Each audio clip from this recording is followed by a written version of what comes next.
राजमौली जी का श्राप होता दरअसल यह है कि जो भी एक्टर राजमौली जी के साथ में एक बार काम कर लेता है, फिर इंडस्ट्री में उसको लेकर ऐसी बातें होने लगती हैं कि भाई अब कोई उस लेवल की सिनेमा ये इंसान कर नहीं सकता। प्रभास को ही आप देख लीजिए, बाहुबली के ऑरा से अभी तक प्रभास बाहर निकल नहीं पाए।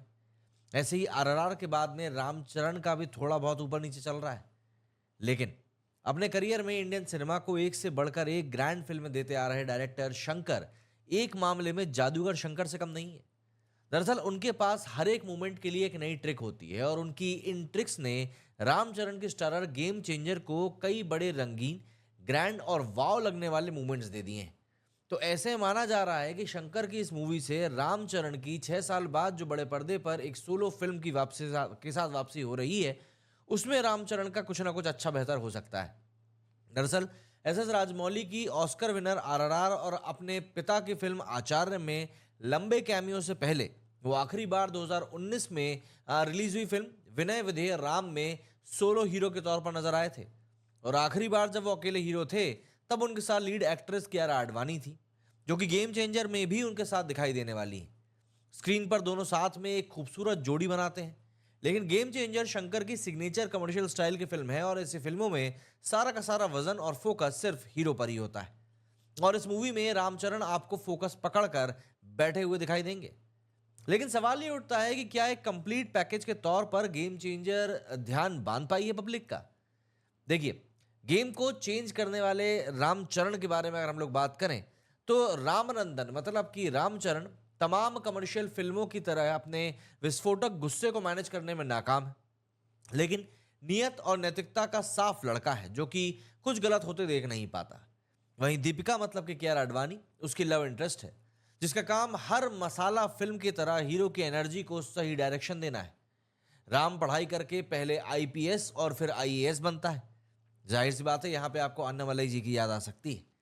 लेकिन अपनी ही डिस्ट्रिक्ट का कलेक्टर बनकर जब राम आता है, तो एक दिन सारा का सारा करप्शन खत्म कर देना चाहता है, जैसा शंकर की फिल्मों के हीरो करते भी रहे। और इस चक्कर में वो एक पॉलिटिशियन भूमिदेव से टकरा जाता है, जो कि भ्रष्ट नहीं बल्कि महाभ्रष्ट है और मुख्यमंत्री सत्यमूर्ति का बेटा भी है। लेकिन मुख्यमंत्री को जवानी में किए गए अपने कुछ पापों का प्रायश्चित करना है और इसलिए उसने अपनी पूरी कैबिनेट को ईमानदार हो जाने के लिए कहा है। ऐसे में मोपी देव सिर्फ अपने खुरापाती दिमाग और काले कामों के भरोसे नर्क मचाने को तैयार है। राम इस पॉलिटिकल पावर से कैसे डील करेगा? मुख्यमंत्री को अचानक से अपने कौन से पाप याद आने लगे हैं? क्या राम की कहानी से उसका कोई कनेक्शन है? यही कहानी का सबसे बड़ा मुद्दा है। और सबसे बड़ी बात यह है कि आपको इस कहानी को सुनकर भी लगा होगा कि अरे, ये तो हम लोग कई सालों से देखते हुए आ रहे हैं। अब देखिए, सबसे बड़ा सवाल तो यह है कि क्या अपना पुराने गेम को शंकर चेंज कर पाएंगे? दरअसल अपनी पहली फिल्म द जेंटलमैन से शंकर एक ही झटके में सोशल चेंज लाने वाले हीरो दिखाई देते हैं।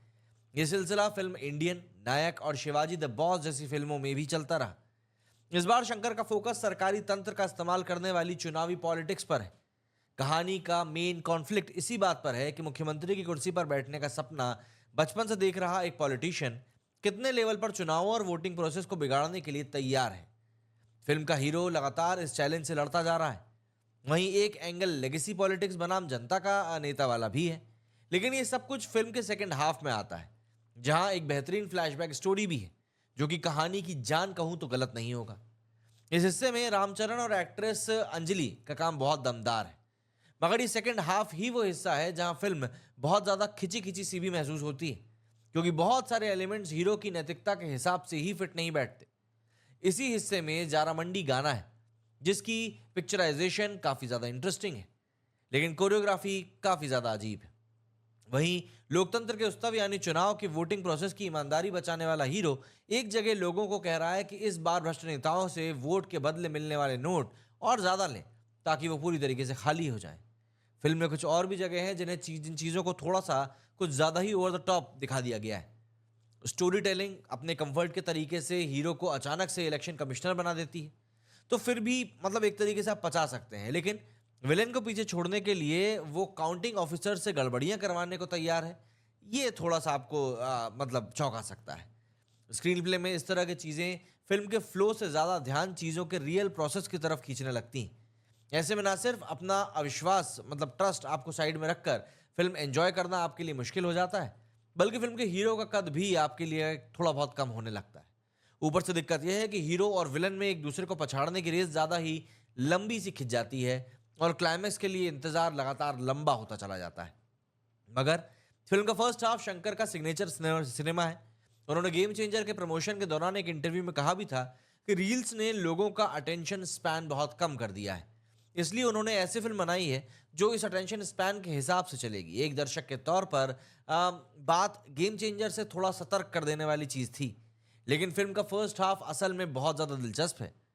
इसी हिस्से में रामचरण और कियारा आडवाणी की कहानी भी है, जो कि काफ़ी ज़्यादा इंटरेस्टिंग आपको दिखाई नहीं पड़ेगी, मगर स्क्रीन पर आपके सामने इतना कुछ घट रहा होगा कि आपका ध्यान उसमें लगा ही रहता है।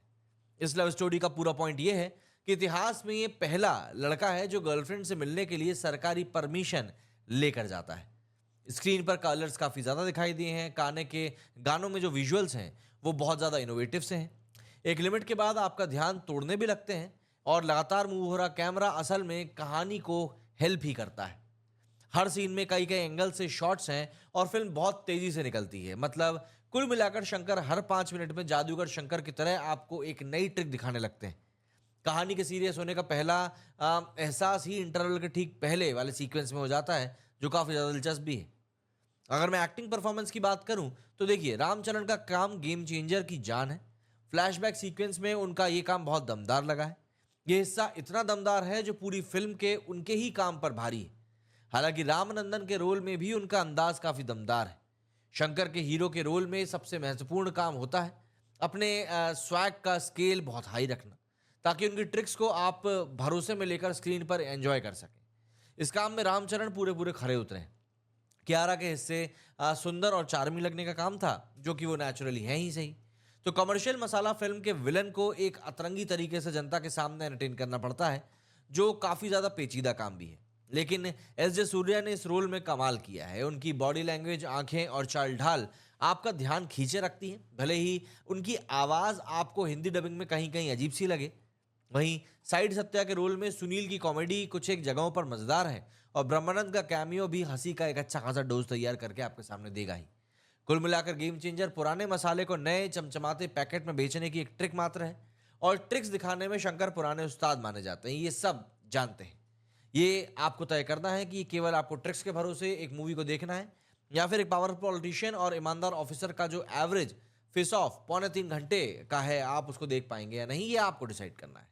तो कमेंट करके जरूर बताइएगा कि आप क्या सोच रहे हैं इसके बारे में। मेरे इस वीडियो में फिलहाल इतना ही। जय हिंद, जय भारत।